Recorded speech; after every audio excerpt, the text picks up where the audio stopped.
जिन्दगीमा रोगो थिएन, आज रुनु मन लाग्यो मेरो छोरो बाँच्यो भएर। अरू मलाई केही पनि चाहिँदैन।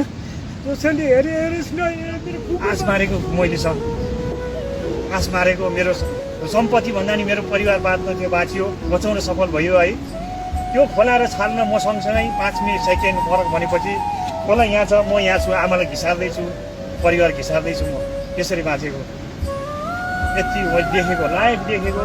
जिन्दगीमा रोन जाने थिएन, आज रोयो मेरो एउटा त्यो कुकुर सम्पत्तिमा कुकुर बाँचेको छ, त्यति नै हो। केही छैन सर।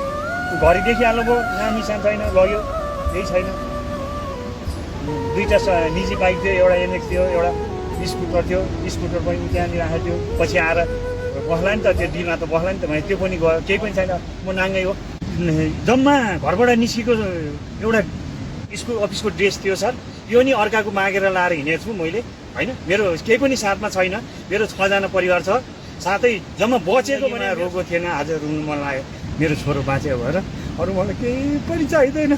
कसैले हेरेस् न, मेरो कुकुर बाँच्यो, मलाई यति खुसी लाग्यो।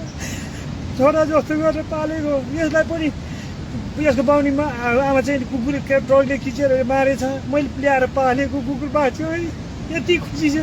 मेरो केही पनि छैन, सबै लग्यो।